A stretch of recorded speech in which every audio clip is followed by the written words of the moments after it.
للحزب الحاكم والكوادر فيه من الانتخاب، من الترشح للمجلس التأسيسي. صدقتوا على القانون، لكن موقفكم معناها بما يعني اجتثاث التجمعيين. شنو موقفكم أستاذ شكري؟ نجاوبك. نحن ضد الاجتثاث وضد ثقافة الاجتثاث والانتقام.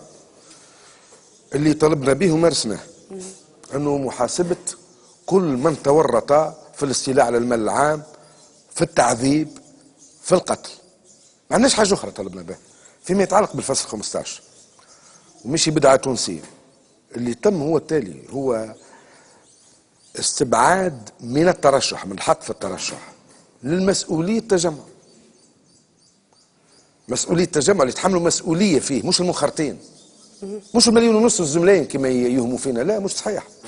لا، هذوكم توانسة، مواطنين توانسة ويمارسوا حقهم كاملا. أما الناس اللي تحملت المسؤولية في هياكل التجمع، وهذا حزب بين قوسين، حزب مش حزب، سيطر على الإدارة وعاش بمال الدولة. هذايا اللي أعضاؤه عملوا فينا تقارير وعملوا وتحولوا لجهاز أمني ضد المواطنين وشاية. هذوما اللي فرضوا على التوانسة، عملوا على إذلالهم إلى آخره. قلنا باش ما يتشوهش المشهد السياسي، هؤلاء يحرمون.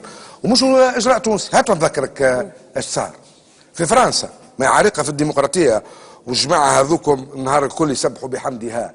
فرنسا بعد الحرب العالمية الثانية خذوا قرار، الحكومة الأولانية خذت قرار كبير وشهير، منع كل من ثبت أنه عنده علاقة بحكومة فيشي من تحمل الوظائف العمومية، مش ترشح مدى الحياة.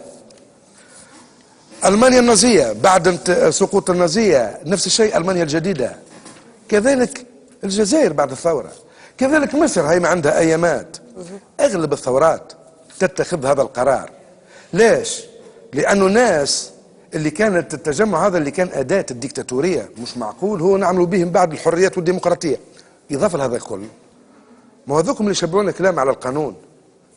أخي نساو أنه ثم حكم قضائي بات نهائي بحل التجمع. ايش معناتها؟ اليوم الحديث على التجمعين يفقد معناه، لأنه قانونا ما عادش موجودين. التوانسه في الاداره وفي الوظيفه حتى لكن ما ينجم يكون نشط قبل ولا كان مسؤول في التجمع، لكنه كي باش يترشح في المجلس التاسيسي، الانتخابات المجلس التاسيسي، باش يكون مترشح عن حزب اخر. على الحالة جاي هذيك. ايش معناتها هذايا؟ اخي حلينا التجمع بالقانون ولا ما حليناش؟ كان حليناه قولوا لنا، وكان حليناه وفرخناه في 5 6 احزاب اخرى، يعني خلينا التجمع هذايا راهو تحايل على القانون ولا حكم قضائي يعاقب عليه القانون. اللي عيط لهم البن عليه باش يقمعونا ويقهرونا هذوكم بعد يعملوا احزاب. اللي كان البارح في الديوان السياسي وفي اللجنه المركزيه اليوم باش يولي يعمل لنا احزاب ويعطينا دروس في الديمقراطيه.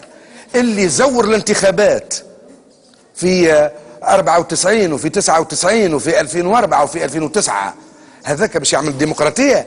اللي اعتدى على حق التونسيين في التنظم وحقهم في التعبير وحقهم في التظاهر، اللي قمعونا ومنعونا من حق الكلام، من حق التجول، اللي مارسوا الارهاب على التونسيات والتونسيين، هذوما المعنيين. واللي هما خلينا نبدو واضحين، راهي 1000 ما يكذبوش عليكم في وسائل الاعلام يقول لكم راهو 1.5 مليون زملاين وثم جوقه وحمله. لا، راهم 1000. ومع ذلك شوف التوانسه بكل مجاميعهم بكل قواهم السياسيه قداش كانوا متحضرين وباهين ومتسامحين. التوا هانوا زملاء. علاش ما نعطوش فرصه للتوانسه؟ خليهم سيدتي الكريمه، خليوا الشعب التونسي سيدتي الكريمه ينتخب اللي يمثل. سيدتي الكريمه، هذه ثوره ماهيش انقلاب نتاع بن علي، والثورات لها الحق في ان تنظم الساحه السياسيه طبقا لقواعد جديده. اللي اعتدى على ثوره وضد ثوره لن يكون طرفا فيها. نعطيك اكثر من هكا. شوفي هاو زملائنا نحن محامين كانوا يعملوا فينا في التقارير في الخليه ويفكوا في الملفات ويخدموا، واللي هي مال الشعب هاو يتواجدوا. لم نطالب لا بمحاكمتهم لا اقصائهم لا شيء. كثرة الاتهامات. ايش معناتها؟ ايش معناتها؟ لا معروفين. حتى التجمعيين يقولوا كانوا من اليسار ويعملوا فينا في تقارير. يا استاذه لمن يعملوا فيه؟ اللهم نعملوا فيه. فهمتي؟ يقولوا كانوا يتعاملوا. لا، هذو ترجعي للشركات العموميه وشوف ايش خذوا منها، حوايج موثقه وبامضاءات. اذا هؤلاء نحن شعب تونس كان شعب متحضر ضد الانتقام وضد التشفي، الا من اللي استولى على الاموال العموميه واللي مارس التعذيب واللي قتل التوانسه. هذوما اللي يمكن التسامح معهم. فيما عدا ذلك الاخرين بالعكس. اما المشهد السياسي حاجه اخرى.